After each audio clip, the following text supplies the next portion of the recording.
The city you consider as home is never so attractive as when you return to it after long and difficult times in other parts of the world. My name is Dr. John Watson. I had served and been wounded in the more remote regions of Afghanistan and had been discharged from the army with specific instructions to rest. The sight of London again was already working its soothing tonic. As I rode through the familiar streets, I never suspected that a chance introduction would lead me into the most amazing adventure of my entire life. Watson, old man! Hello, how have you been? It's good to see you. Not as well as you, obviously. You look great, old man. Heard you were wounded. Well, it could have been much worse. Sit down. Care for a drink? That one. Good. Well, what are your plans now? Well, nothing really at the moment. I'm looking for lodgings. Trying to solve the old problem of comfortable quarters at a reasonable price. That's odd. You're the second man today that's used that expression. Really? Who's the other? Well, you wouldn't know him. He's doing some work in the chemical laboratory at the hospital. Might be interesting. Yes, well, I wouldn't mind sharing a flat with somebody if he was all right. Well, Anything wrong? Oh, no. He's rather strange. Well, what's wrong with him? Oh, nothing wrong with Holmes. That's his name, Sherlock Holmes. Well, when I saw him this morning, he was doing some research with a corpse. Oh, what was he doing? He was beating it with a stick. I beg your pardon? Did you ring, sir? 2 shillings, please. Very good, sir. What did you say this Sherlock Holmes fellow was doing? He was beating a corpse with a stick. Oh? What in heaven's name do you want to do that for?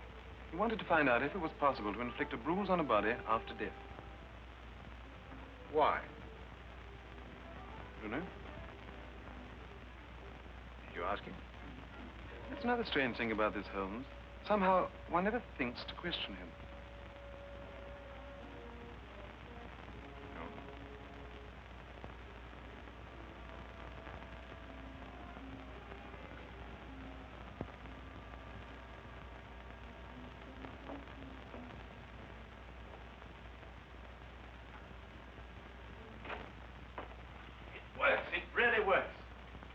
You've just entered the greatest chapter in the history of forensic medicine. You're Dr. Watson. Yes, I am. What works? A foolproof test for hemoglobin. You realize what this means, of course? No, I don't. You must be Sherlock Holmes. It will create a revolution in criminal investigation. Yes, I'm Holmes. How did you know I was Watson? Because you've just come back from Afghanistan. How do you do? How you do? How did you know I'd just come back from Afghanistan? Well, it's written all over you. The problem has generally been that a man is suspected of a crime months after the crime is committed. Then when they find bloodstains on objects of clothing, they can't be sure if it's blood, mud, or rust stains. But this solves the whole thing, of course. Oh, of course. Of course. Stamford told me you're looking for someone to share a flat you'd found. You know, if this test had been in existence a year ago, it would have meant that von Bishop of Frankfurt would most certainly have been hung. And that goes for Mason of Bradford, Muller, and O'Fay, naturally. Naturally. Who are these people? Do you know, I'm delighted to meet you, Watson. I think you'll like the flat. It's in Baker Street, by the way. Oh, we could pop around this afternoon and have a look at it, if you care. Yes. Oh, yes, rather. I'd like that. Good. Did you mind if I play the violin? No, go right ahead. No, I don't mean now. I mean when we're sharing the flat. Oh, no, of course not. I like a bit of good music. Oh, good. I'm not very good. Oh. Tell me, Holmes. Yes. How did you know I just got back from Afghanistan? Well, it's obvious. Now, that's what you said before. It isn't a bit obvious. You're a doctor, that much we know. Huh? But with the air of a military man, therefore an army doctor. You've acquired a sunburn. I know it's not your natural color because your wrists are white. Your eyes tell me that you've recently been ill. I'd say some sort of tropical fever. You use your left arm stiffly as though you'd sustained a wound. Now the problem becomes, where would an army doctor have contracted a fever, sustained a wound? The answer, my dear Watson, is in the present campaign in Afghanistan, naturally. Naturally. Of course, it's obvious. Naturally. Weeks examined the rooms at 221B Baker Street that afternoon and promptly moved in on the following day.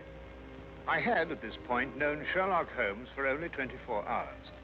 But the man's fantastic powers of perception, coupled with the almost unpredictable personality I'd ever encountered, kept me in a state of constant surprise when I wasn't being shocked.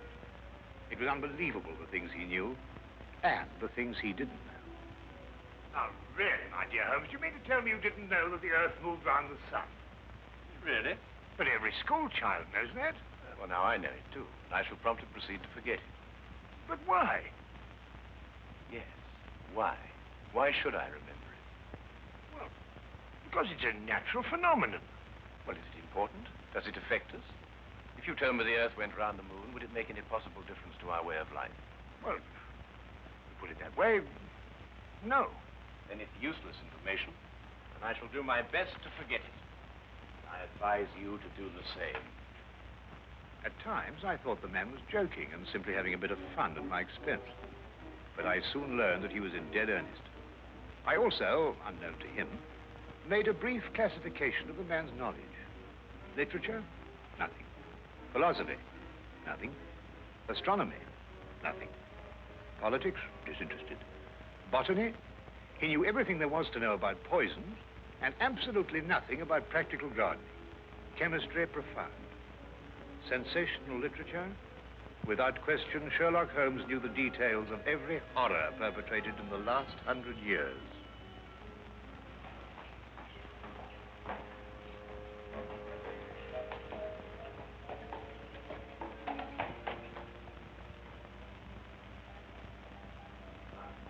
I believe we have a visitor.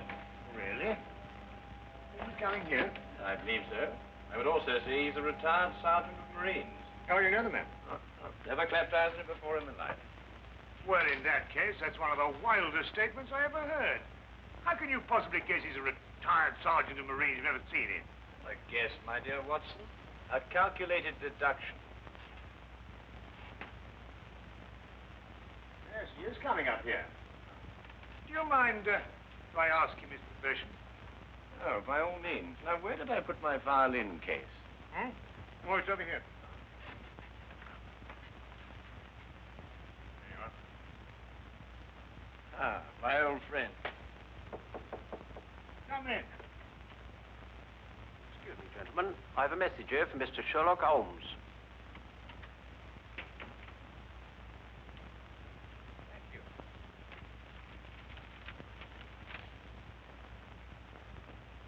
Excuse me. Sir? Do you mind telling me your occupation?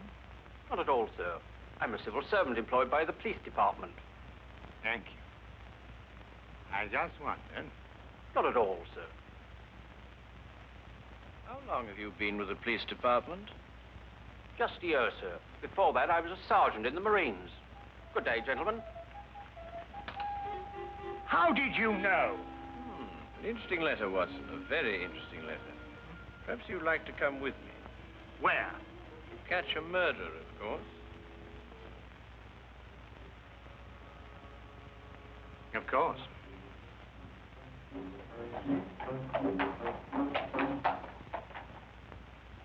How did you know that that man was an ex-sergeant of Marines? Who? A messenger from the police. Oh, yes, the retired sergeant of Marines. That's what I said. Well, there's nothing mysterious about such observations, my dear Watson, but unfortunately, when explained, they lose their romantic order of mystery. My decision was based on observation and logical deduction. The man had a large anchor tattooed on the back of his hand. This was visible from our window. I admit I didn't notice it at the time, but since you mention it, I think there was an anchor. Oh, there was indeed. He also wore regulation sideburns, had a slight nautical roll. Thus, I judged him a Marine. Oh, guess, I grant you, but only a refinement of guesses one makes every day. Don't be so disgruntled, Watson. Test your own powers of observation. We are entering the perfect situation. No? What are we entering? A house that holds a murdered man.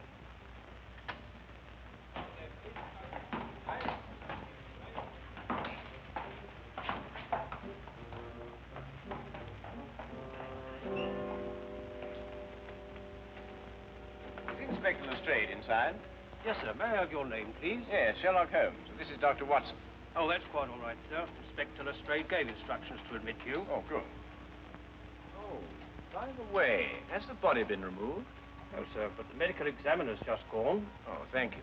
Let's hope they haven't moved things about too much. The police forces of the world seem to have an organized science of messing things about. Oh, I wouldn't say that, Holmes.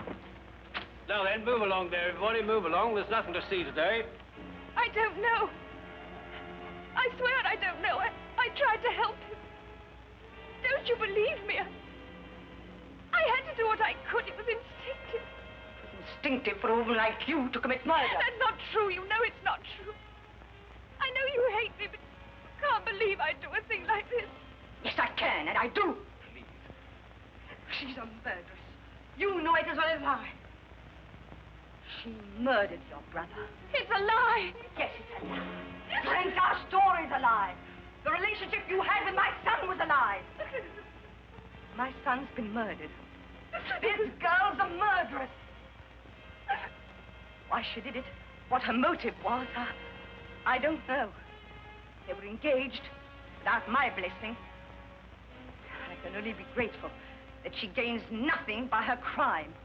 Your duty now is to convict her. Just a moment, please.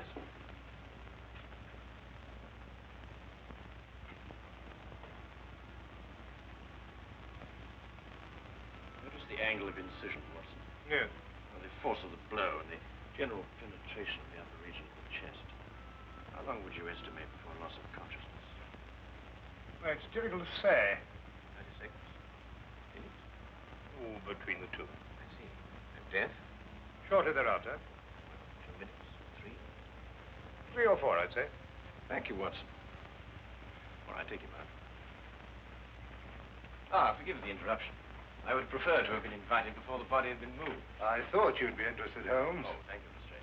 Well, may I introduce my friend, Dr. Watson, Inspector Lestrade of Scotland Yard? How do you do? How do you do? So you're completely stuck, eh, Lestrade? What do you mean? Well, you thought I'd be interested. Why don't you admit it? You're in a jam. Magnificent cabinet work, don't you think? What you say isn't exactly true, Holmes. I've done you a favor. This is an interesting case. Of course, there are 1 or 2 unexplained details, but I don't believe it'll be long before we're What's clear. your principal problem? There's no motive. I found this girl with a knife in her hand. My brother lying dead on the floor. I found Peter on the floor. I tried to help him By stabbing him? by removing the knife. Anybody would have done the same thing. I love him. Oh, my dear young lady, there's no cause for you to alarm yourself. No one's accusing you of, well, of what happened. This would be a clear-cut case if only she had a reason for murdering him. There happened to be a policeman outside the house during the murder, and he said that no one came in except her. Well, what about the others? Who benefits by her death? Well, no one. The estate was left in such a way that if he died before he married, everything went to charity. My dear Inspector Lestrade, he didn't die before he married. This young lady and the man whose body was carried out of here had been married for at least a week. In the event of his death, I imagine everything passes to her.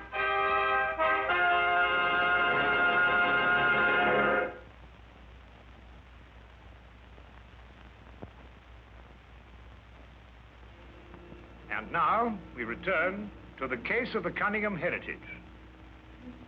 How did you know they were married? Weren't you?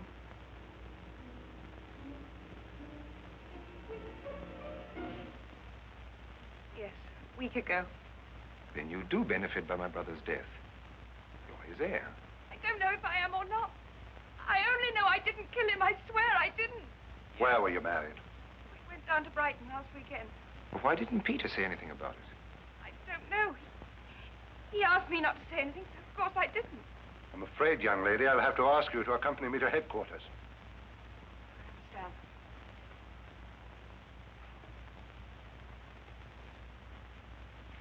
Excuse me, Inspector, I think I should tell my mother. Oh, yes, of course. Tell me, Holmes, how did you know they were married? Well, the man's hands had the remains of a sunburn and the fading marks of a narrow ring, but not as yet that indentation of the finger a ring generally leaves. A weekend in the sun at Brighton explains the whole thing perfectly. I didn't notice these things. Yes, I know. The young lady's hands were also sunburned, and to the same degree. Then the case is solved. Yes, it would appear so, wouldn't it? What are you looking for? How do you see that? What? Here, use this. Why, that's only the cut in the carpet. Yes, but it's a fresh one. Yes, but what does it mean? That's a good question. You'll stop looking for clues now, Holmes. Ah, you've solved the case, then. Completely. Oh, splendid. Seems this girl had a record. 9 months in the woman's prison in Holloway, from the 21st of February, 1892, to the 21st of November, 1892. She was employed as a governess and convicted for stealing £300 from her employer. It's quite true. I knew you'd find out sometime. I made a mistake 5 years ago, but I paid for it. But Peter knew all about it before we were married. I never tried to hide it from him. You didn't know what else you had in mind. I had nothing else in mind except that I loved him. I'm afraid I must ask you to go with the office on this. Rather, madam.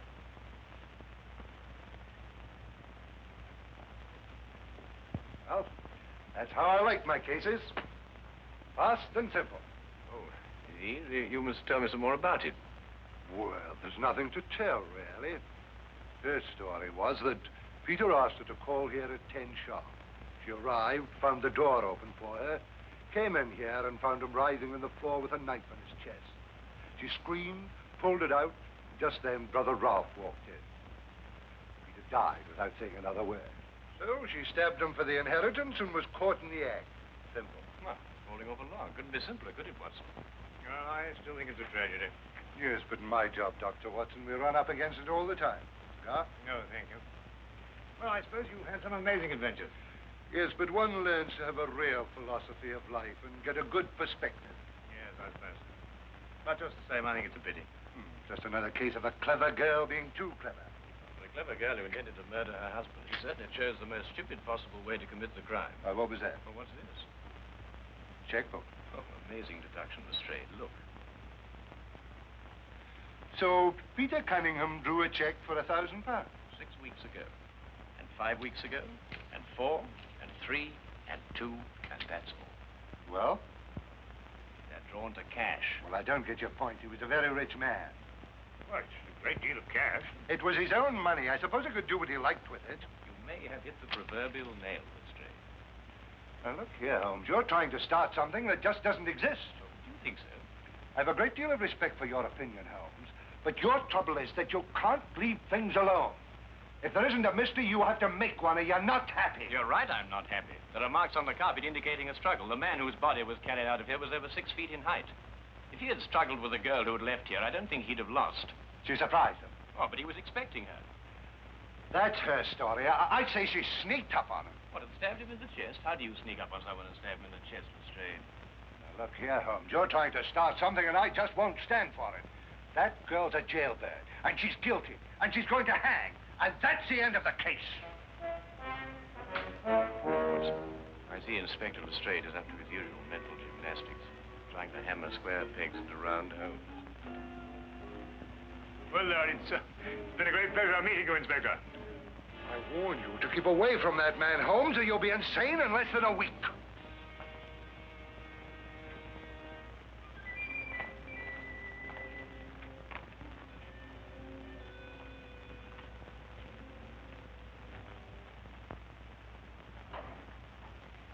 What time is it? Oh, 10:30. Perhaps you'd like to take a little stroll with me. What? I'd like to investigate this afternoon's affair a bit further. Oh, yes.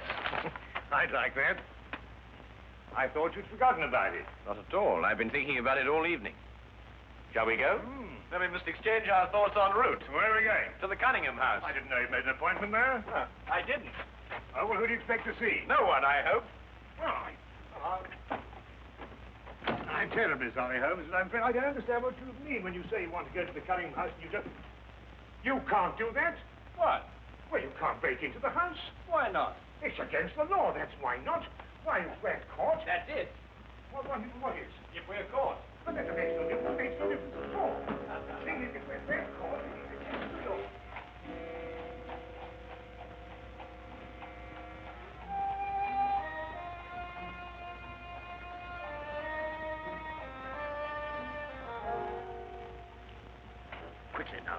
But look, Holmes, we can't keep it. Come on.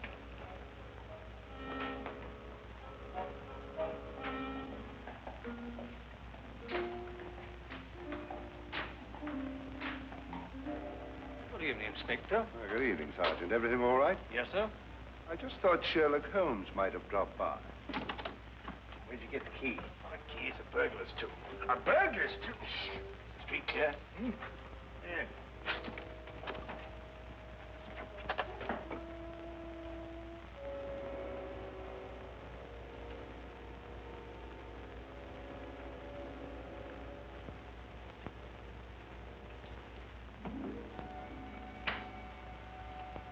How do you know he's out? Because I had a spy watching the house. Go through that cabinet. What am I looking for? Oh, papers, bank statements, anything to indicate passage of money from Peter Cunningham's account. Go on.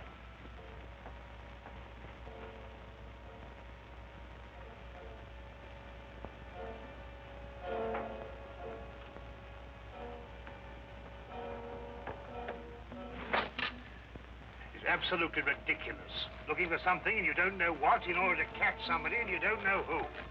Quite ridiculous. Nothing over my side. Keep looking. Who do you think's got it? Whatever it is we're looking for. Why did Peter Cunningham try to hide the fact of his marriage? A week or a month would remain indifference as far as his mother was concerned. She would never have consented to his new bride anyway.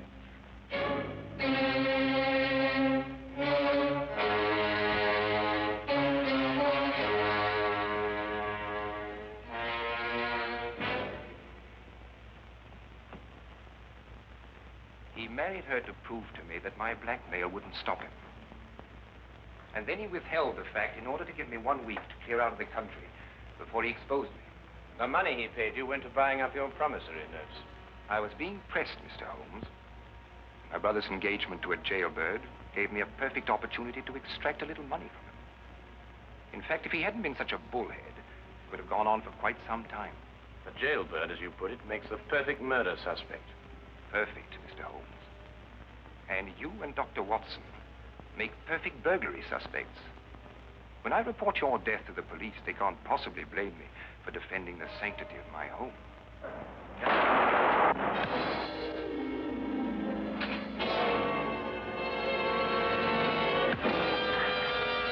Well done, Watson. Oh, I could have done a bit better, only it was my bad shoulder. Quite all right, Watson. Think no more about it. So that's our murderer. Yes, the only possible one, of course. Only a man could have struck that blow. Peter died, as you say, within 3 or 4 minutes. And there was a bobby outside the whole time. Yes. Crystal clear. No, it's completely obvious. Well, what do we do now?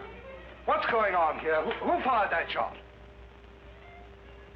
We will sit with the good inspector, and with the aid of our evidence, a bit of logic, and a few simple diagrams, we will endeavor to convince him that night follows day and that 1 and 1 inevitably makes 2. How did you two get in here anyway? Now, Inspector, calm yourself, calm yourself. Come, sit down. Now, there's a good fellow. Sit right here. Now, you see, we have a great deal to talk about.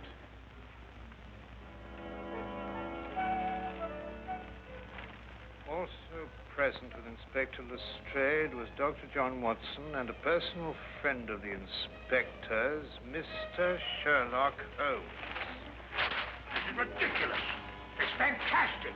This isn't the way it happened at all. This will revolutionize investigation, Watson. This whole account is a lie. Fingerprints, Watson. That's the coming thing. Oh, nonsense. What are you going to do about this? A bit more research. Here, give me your fingers on this sheet of paper. Oops. Were you going to sit there with these disgusting little smudges and let them get away with this? Beg your pardon? Well, I won't. They're going to hear from me. Brilliant Inspector Lestrade, indeed. Why, it took you 3 hours to convince that bonehead. I don't know. Never in mind his life either. The young lady was innocent.